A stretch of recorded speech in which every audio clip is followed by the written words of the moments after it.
This is the latest from CBS 2 News. Hello, I'm Juan Fernandez, and here's the latest. Former NBA player Brandon Roy is being hailed a hero. Sheriff deputies say he was standing outside his grandmother's home on Nestor Avenue Saturday night when shots rang out. Family members tell us Roy jumped to shield his niece.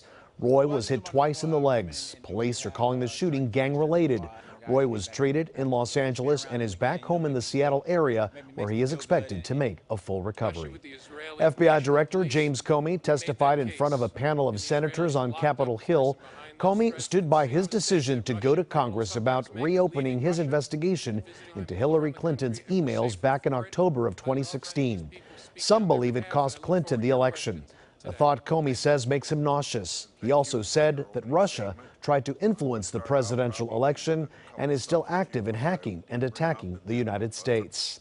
They say the apple doesn't fall far from the tree, and from the looks of this next piece of video, they would be right. Kobe Bryant's daughter Gianna celebrated her 11th birthday on Monday, but instead of a cake and party, she was in the gym, mastering one of her dad's signature moves on the court, the turnaround jumper. You gotta wonder how many college recruitment letters arrived in the mail for her today. As California prepares for the legal sale of recreational marijuana, tensions are growing between the state and the Trump administration.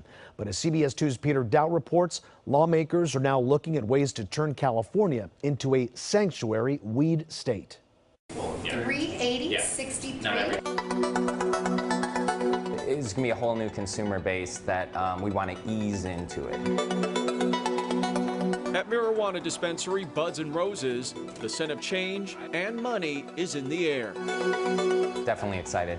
Been waiting a long time for this. Like many in the California cannabis industry, owner Aaron Justice is preparing for a massive influx of new customers. Right now, he can only sell pot for medical use, but thanks to Prop 64, on January 1st, the state will begin accepting applications for businesses to sell marijuana for recreation.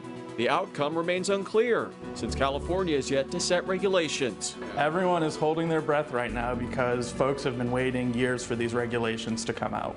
Attorney Aaron LaChante represents several dispensaries in Los Angeles and says one of the biggest concerns right now is the federal government.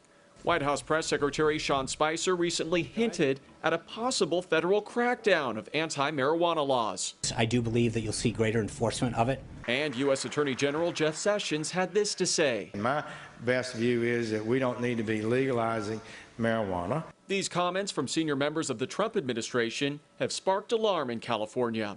State lawmakers recently proposed a bill to declare California a sanctuary state from federal marijuana enforcement, similar to sanctuary cities that do not assist in the enforcement of federal immigration laws. But LaChante warns the bill could also backfire, since it would be harder to go after businesses not following state laws. It's a catch-22. On one hand, it's good for the legal folks and it shows deference to the will of the voters. On the other hand, it will make it much harder to shut down the bad guys. Another major unresolved issue, banking.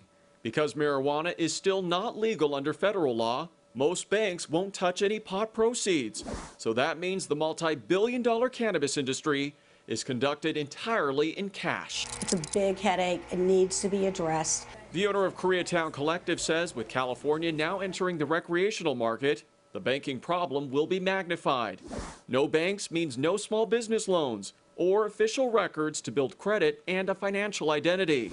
Plus, she warns where there's cash, there is crime. Everybody wants to eat from the plate of the cannabis industry. Somebody's going to have to bend. As for Aaron Justice, he plans to expand and double the number of employees with or without the federal government's blessing. I am definitely focused on business and staying competitive. Peter Dowd, KCAL 9 News. Now here's a preview of what's coming up tonight on CBS 2 News at 11.